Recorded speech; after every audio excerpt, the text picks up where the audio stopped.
جس کو نبی نے اٹھایا ہے وہ ابھی بھلایا نہیں جائے گا.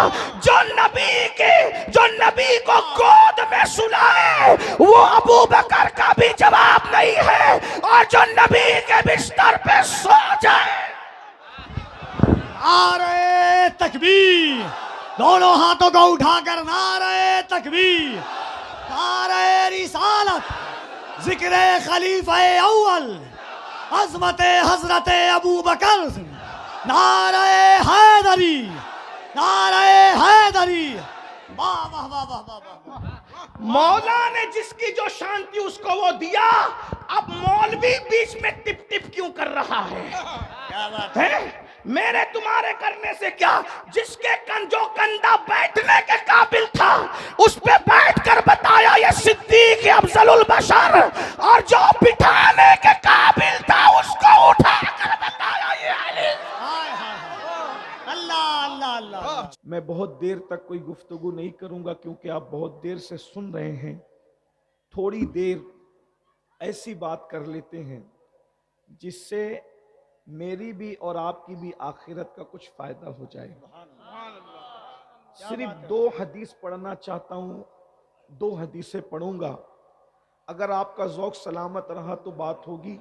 بہت اچھی محفل سجی ہے. منتظمین محفل کو اللہ اس کا صلہ دونوں جہان میں عطا فرمائے. اور ویسے یہ بنگال کی سرزمین پر حضور محدث اعظم ہند کی اس علاقے میں محنت ہے، ہمارے بزرگوں کی محنت ہے کہ آج یہ ہزاروں کی تعداد میں جو انسانوں کا ٹھاٹے مارتا ہوا سمندر ہے وہ یوں ہی جمع نہیں ہو جاتا، بلکہ ہمارے بزرگوں کے لگائے ہوئے پودے ہیں جس کو ہم پانی دینے کا شرف حاصل کر رہے ہیں. 2 حدیثیں پڑھنا ہے، ملا جلا کر کے پڑھوں گا. ایک حدیث بہنوں کے لیے، ایک حدیث صرف بھائیوں کے لیے. دھیان سے سنیے گا. اور ایک حدیث میں ایسی پڑھنے جا رہا ہوں کہ یہ حدیث جس نے روایت کیا ہے وہ جلدی روایت کرنے والی ذات نہیں ہے. آپ نے اکثر حدیثیں حضرت ابو ہریرہ کی سنی ہوگی، آپ نے اکثر حدیثیں حضرت سیدنا عبداللہ ابن عباس کی سنی ہوگی، آپ نے اکثر حدیثیں عبداللہ ابن مسعود کی سنی ہوگی، آپ نے اکثر حدیثیں ام المومنین سیدہ عائشہ صدیقہ کی سنی ہوگی. لیکن آئیے ایک حدیث سنیے. اچھا راوی ایک بھی نہیں ہے، راوی 2 ہیں، اور دونوں ایک ساتھ روایت کر رہے ہیں. اور راوی کون ہے؟ سنو گے تو دل کی کلیاں مچل جائے گی، دل کی کلیاں کھل جائے گی. اللہ اکبر. وہ راویہ کون ہے جسے دنیا سیدہ، طیبہ، طاہرہ، عابدہ، زاہدہ، راقیہ، ساجدہ، نقیہ، تقیہ، زکیہ، ام ابیہا، عالمہ غیر معلمہ، بدعائے مصطفیٰ، ملکہ فردوس بری، خاتون جنت، خاتون قیامت، ام الحسنین، ام الائمہ، حضرت سیدہ طیبہ طاہرہ فاطمہ بنت محمد الرسول اللہ کے نام سے جانتی ہے. ہستی کون سی روایت کرنے والی؟ سیدہ کائنات فرماتی ہیں، مخدومہ کائنات فرماتی ہیں، ایک مرتبہ میرے بابا کی یاد آ رہی تھی. اللہ کے رسول علیہ السلام سے ملاقات کے لیے میں نے میرے سرتاج مولائے کائنات سید السادات خاتم الولایت فاتح خیبر سیدنا علی ابن ابو طالب سے کہا میرے سرتاج چلیں، بابا کی بڑی یاد آ رہی ہے، آقا کی بڑی یاد آ رہی ہے. ہم دونوں نکلے اور نکلنے کے بعد بابا کے گھر گئے تو ہم نے بابا کو کس حالت میں پایا. اللہ اکبر. محسوس کرنے والے محسوس کریں، بہنوں کی بھائیوں کی سب کی خاص توجہ. اللہ اکبر. سیدہ کائنات فرماتی ہیں جب ہم بابا کے گھر گئے تو ہم نے بابا کو اس حال میں پایا کہ اللہ کے رسول اس طریقے سے اپنے دونوں گھٹنوں پر ہاتھ رکھ کر کے اللہ اکبر. توجہ کریں، اگر آپ کو نظر آ رہا ہے اللہ اللہ، آقا نے دونوں گھٹنوں کو اس طریقے سے ہاتھوں سے جوڑ رکھا ہے اور دونوں گھٹنوں پہ سر رکھا ہے اور سر رکھ کر کے موٹے موٹے آنسوؤں سے رو رہے ہیں۔ اللہ اکبر، یہ بیٹھنے کی کیفیت دیکھیں، انسان اس وقت اس کیفیت میں بیٹھتا ہے جب وہ بڑا غمگین ہوتا ہے، اس کو کچھ دکھڑا یاد آتا ہے، اس کو کوئی تکلیف یاد آتی ہے۔ اللہ اکبر، ذرا دیکھیں تو صحیح، اللہ اللہ، جس کے صدقے میں کائنات کی خوشیاں ملتی ہے، جس کے صدقے میں کائنات کو خوشیاں ملتی ہے، بلکہ جس کے صدقے میں خوشی کا وجود ہے، جس کے صدقے میں خوشیاں پیدا کی گئی ہے، آدم کو خوشیاں ملی ہے، جس کے صدقے میں نوح کو خوشیاں ملی ہے، جس کے صدقے میں داؤد کو خوشیاں ملی ہے، جس کے صدقے میں ایوب کو خوشیاں ملی ہے، جس کے صدقے میں یوسف کو خوشیاں ملی ہے، جس کے صدقے میں ابراہیم کو خوشیاں ملی ہے، جس کے صدقے میں بلکہ خوشیوں کی سوغات جس کے نالین کی خیرات ہے، میرے امام کہتے ہیں ان کے نثار کوئی کیسے ہی رنج میں ہو، ان کے نثار کوئی کیسے ہی رنج میں ہو، جب یاد آ گئے ہیں سب غم بھلا دیے ہیں۔ اللہ اکبر، ہر خوشی ان کی نالین کا صدقہ ہے۔ لیکن آج ہوا کیا ہے، سیدہ کائنات بیان کر رہی ہے، آج ہوا کیا ہے، رسول اللہ گھٹنوں میں سر رکھ کر کے رو رہے ہیں۔ میرے بھائی محمد علی فیضی آج کلام پڑھ رہے تھے، بڑا خوبصورت سا کلام، حضور آپ کو دیکھنا چاہتا ہوں۔ اللہ اکبر، کتنی خوبصورت وہ آنکھیں ہیں جو مصطفیٰ جان رحمت کو دیکھتی ہیں، جو مصطفیٰ جان رحمت کو تکتی ہیں، جو مصطفیٰ جان رحمت کا دیدار کرتی ہے۔ اللہ اکبر، خدا کرے یہ مکڑا، خدا کرے یہ جملہ، خدا کرے یہ مصرع حضور کی بارگاہ میں مقبول ہو جائے اور کبھی پردہ اٹھے اور ہمیں دیدار نصیب ہو جائے۔ یاد رکھنا، یہ پڑھنا رسمی نہیں ہے۔ اگر آج بھی کوئی دل سے کہے حضور آپ کو دیکھنا چاہتا ہوں، تو محفل سے اٹھے گا بعد میں، پہلے یار کا دیدار نصیب ہو جائے گا۔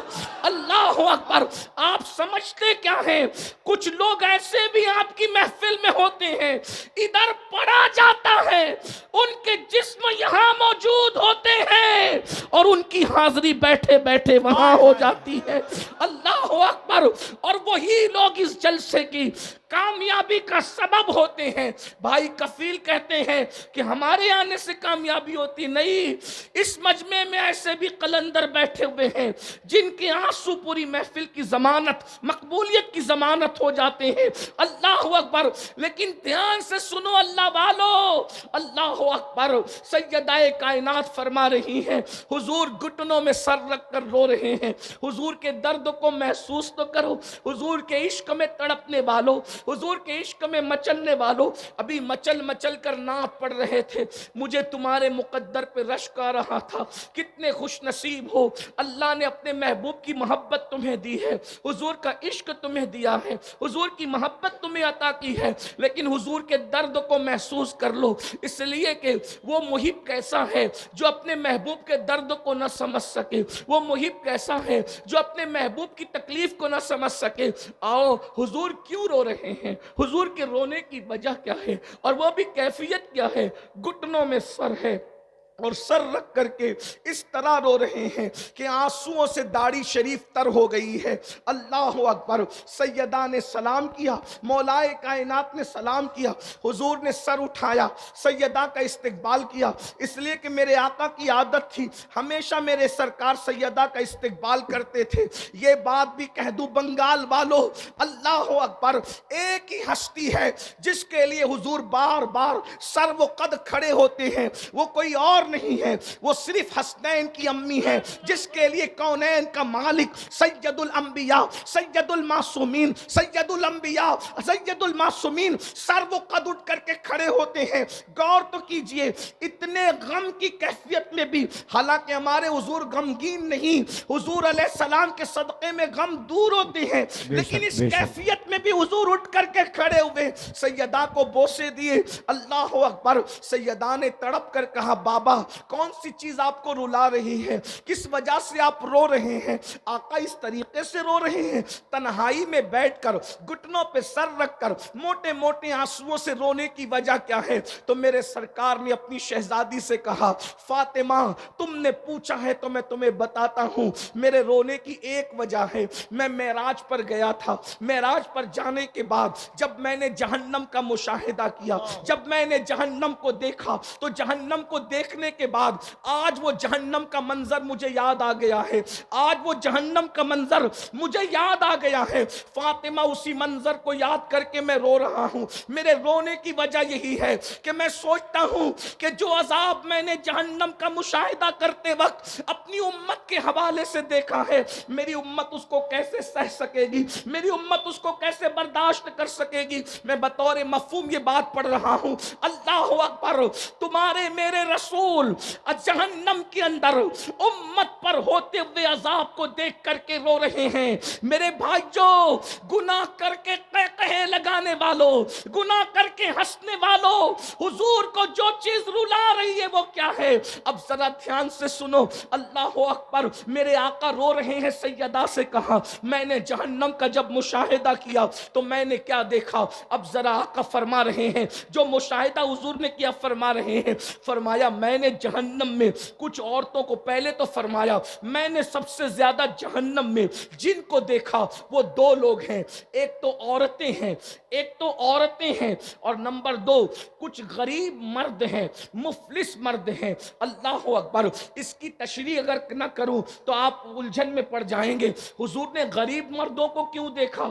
اس لیے کہ غربت کبھی کبھی انسان کو کفر تک لے جاتی ہے, غربت کبھی کبھی انسان کو چاپلوس بناتی ہے, غربت کبھی کبھی انسان کو چوری کرنے پہ مجبور کرتی ہے. بنگال والوں, اس لیے میری گزارش ہے غربت سے نکلنے کی کوشش کرو, غربت سے نکلو, مالدار بننے کی کوشش کرو, لیکن مالدار حلال سے بننے کی کوشش کرنا. اللہ اکبر, سود کے پیسوں سے مالدار نہیں بننا, چوری کے پیسوں سے مالدار نہیں بننا, لوگوں کا گبن کر کے مالدار نہیں بننا, محنت کر کے مالدار بنو, خوب ترقی کرو. اللہ اکبر, یاد رکھیے اللہ اللہ, ستاروں کے آگے جہاں اور بھی ہے ابھی عشق کے امتحان اور بھی ہے, تو شاہی ہے, پرواز ہے کام تیرا, تیرے سامنے آسماں اور بھی ہے. میری قوم کے جوانوں یاد رکھنا, جتنے وقت میں موبائل کھیلتے ہو, گیم کھیلتے ہو, اتنا ٹائم بچا کر کاروبار میں لگاؤ.